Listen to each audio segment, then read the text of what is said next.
It is approximately like 6:20 in the morning. I got woken up because we're actually quite rocking and rolling this morning. Where our stateroom is, we're kind of low on the front of the bow, so you can really hear the waves hitting the bow. So I'm up. I'm gonna go get some coffee at Starbucks and then head out to the great outdoors. So let's go get our coffee.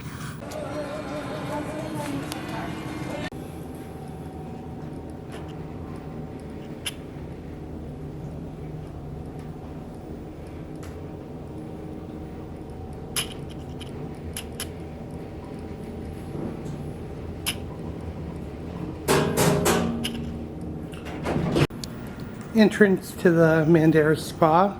Susan will be spending some quality time here. I won't be.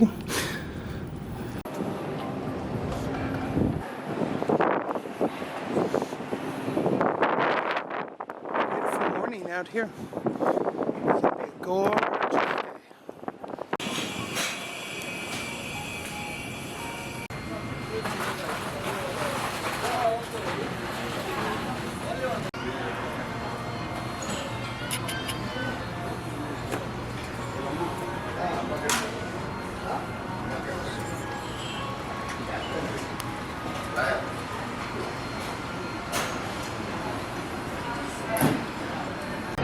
Look what I found! Look what I found! Look what I found! So excited! Hi, I'm Matthew. And I'm Susan. Together we love to travel. One of our favorite places to be is aboard a Norwegian ship at sea. good food, drinks, and friends. Make a relaxing trip indeed, So come along with us. as we let the sea set us free.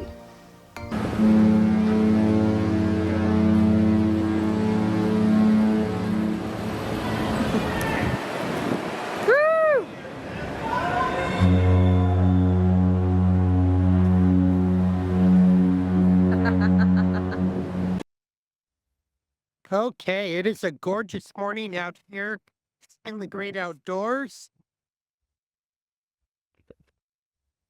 It's a little nippy, which is fine.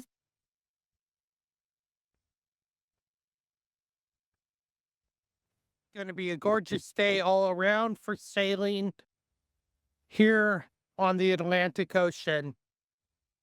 So based off of what I was able to pull up on marine traffic, that is a Maersk shipping line container ship out of Norfolk. It must have left just before us from Chesapeake Bay. It's heading over to Europe, where we're on our way down to San Juan, Puerto Rico.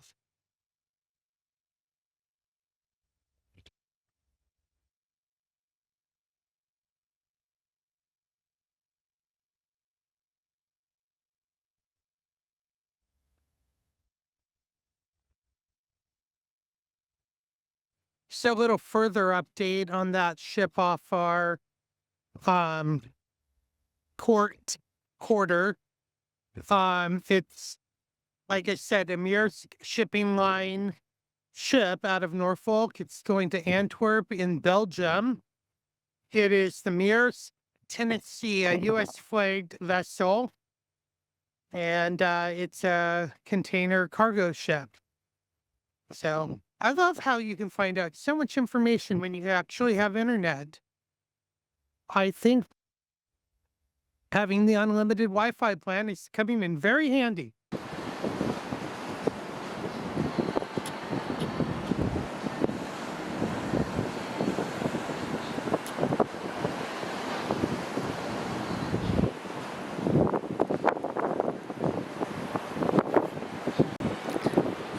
So that ship that we just saw off our aft is from what I can tell on marine traffic, is the Maquitos Dawn. It's a bulk carrier, and it's coming up the eastern seaboard. We're about 100 miles off the coast of North Carolina, And so it's traveling up the eastern seaboard and then going to head across the northern Atlantic over to Europe. But it's kind of angling away from us, as you can tell. Kind of cool to see all the different marine traffic out. But it's a gorgeous day here on the Atlantic, and the seas aren't too bad.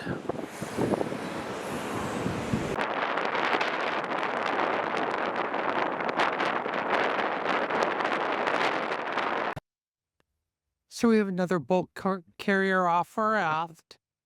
It's a little hard to accurately determine which bulk carriers they are. It's trying to guess because we are about 100 miles off the coast of North Carolina, as I mentioned before. And so coastal AIS gets a little sketchy once you're out this far. Marine traffic doesn't pick it up very well. And so it's a little hard to determine which vessel it is just using the internet.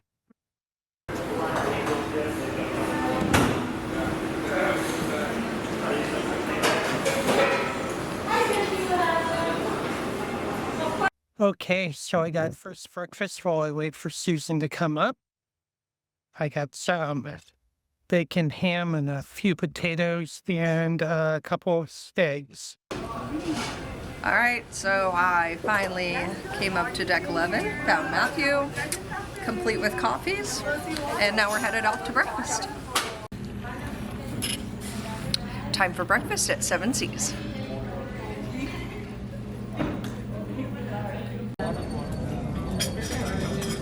Try to separate those ones.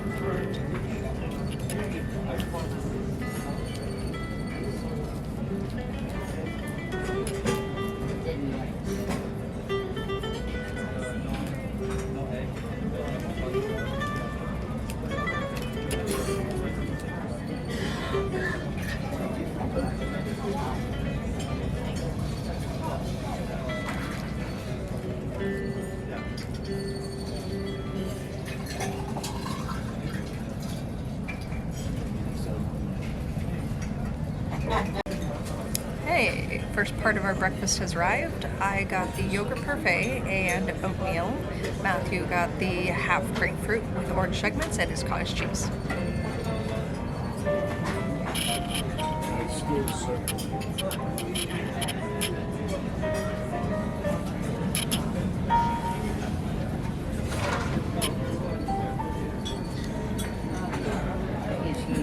Second part of breakfast has arrived. I just got bacon on the side to go with my oatmeal, but Matthew got eggs to order with ham, bacon, and potatoes, and a bagel on the side. I think I know what he's gonna do.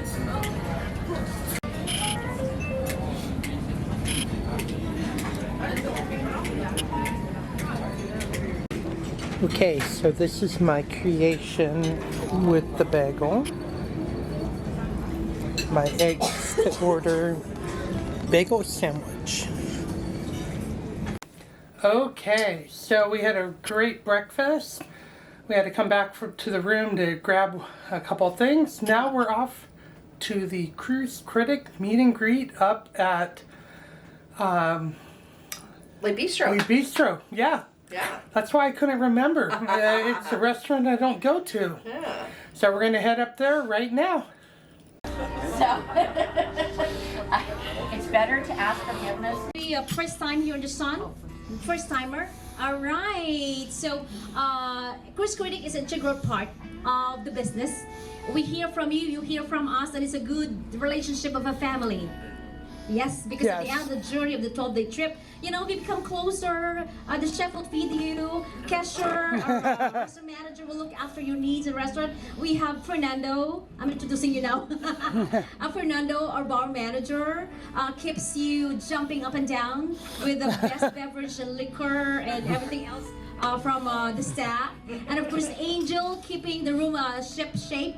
Yeah, in a top ship shape with the cabin stewards, and it's amazing how they know the names of the guests. Yes. Yes, like you wake up one day, hi, Mr. and Mrs. Smith. how did he know my name? Yeah, so it's because Angel is on top of it. And of course, managing all the department of the food and beverage, like everything is up to standard for Norwegian Cruise Line in terms of cleanliness, in terms of the quality, and everything else. We have our food and beverage director, Hazan from Indonesia. Yep, the right-hand man of GM as well, or General Manager Brian. Yeah, so these are the rest of the key officers, making sure that you guys are taken care and looked after. And I'm Mercy from Cruise Next. I'm the generous person on board with the free money. I take care of Latitude's loyalty program because we reward you of your loyalty, and as well as telling you all about the 500 destinations of Norwegian Cruise Line and the 28 homes that you will be on next time you can come back. When I say homes, there are ships. We have 20 right now and growing.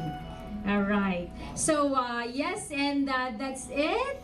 After introducing them to you guys, if there's anything you need, of course, they have handy phones that you can reach out. You know, we want that it's gonna be a harmonious relationship. There's things that you wanted for us to look after. Do it on this cruise.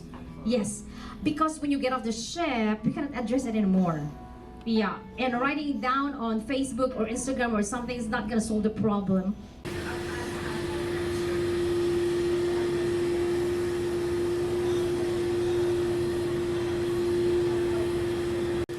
So we just got done with the Cruise Critic meet and greet, and we're going to head down to the Wines Around the World Latitudes tasting event here at La Cucina.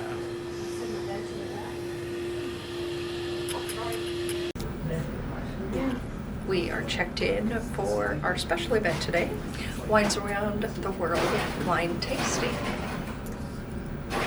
here in La Cucina. So for those of you did already, so you know probably you know what to do. So this wine glass go through with all different wines. Okay, if you can finish with the wine, you just finish. You cannot, you just complete it. Rinse with the water. Of course, the water also can drink both. Yeah, you can drink if you want. So, are we ready? Yeah. Okay. So I think today because we are lucky, we don't have much people, so we just need to go through from French, the old world, all the way to the new world. Okay, finish with the Argentina, the new world, Chilean Argentina one. Yeah. So shall we go? Yes. Okay. And this is from where? Sauvignon Blanc. This explains France. Yeah, so France. it's from France. And you know what place in France France is this good. hailed from? It's a little above Bordeaux. So it's in the west side, Loire Valley. So the Loire Valley, and the Loire is still a big place. This is from the eastern side of Loire. So you get the notes of mineralities from this one. This is kind of from the old coast. And the good news is this wine is actually not on our wine menu anymore. We just put it in for you to experience the taste of Loire's Sauvignon Blanc, Sancerre. So if you see, we have tasted the wine coming from the west side of France. We're now moving to the east side. This is from Burgundy. Anyone familiar with Burgundy? Burgundy has a lot of houses there, or let's say villages, and that's where Napoleon comes in to become more popular, the great Bonaparte conqueror. He divided those and gave it all to those communities there. So instead of a landlord having rich one, he's like, give it to the people. That's become his legacy. But the one coming from there is one very low for red, will be a Pinot Noir. And that's what you're having. This is by Louis Jadot. And it's a very long lived winery that exports, coming from France. The Santa Margherita is one of also long-lived wineries in Italy. They've been exporting this. I even have heard one time it only costs $1 when they buy this on stores, but now you can see on our list it's $49, but it's still subject for your discount. So this Pinot Grigio, the grape variety of this Santa Margherita, very local in northern Italy. And which side? Eastern side, Veneto, near Venice. Venice. Yep. That typical characteristic of Pinot Grigio is pear, little citrusy, but mostly pear and light. It can go well during the afternoon patio or siesta time. So this is your go-to if you don't want too heavy. And unlike Chardonnay, which sometimes too voluptuous and buttery, toasty, this is total opposite. I'll give you the answer. This wine can be associated to the passion in terms of the owner. Has anybody heard about Salvatore Ferragamo, the shoe brand, Italian shoe brand? So, nope. If not, they are the big owner of this. It's actually one of the signature brands for shoes, Salvatore Ferragamo. The connection is his father went to vacation in Tuscany, rented a villa. And if you're a multi-billionaire fashion brand, you like that villa, you buy it. And it tends to be this winery, Il Boro. So he bought it. And what is also a strategic style for them is they make wines organic. So before you get licensed as organic, you have to do 5 years not selling wine because you're cultivating it in an organic style. So this wine is an organic and the winery is organic. The grape variety used, can you tell me what's the popular grape in Tuscany? There we go. We have Sangiovese, and this has a blend, Syrah, to make it a little more heavier. That's why you probably notice it's more little spice. Yeah, that's very Okay. Well, that's it. You can. And just like that, we are back at Seven Seas for lunch. Appetizers have arrived. I got the Italian wedding soup. Matthew got his bay scallops gratin with extra bread.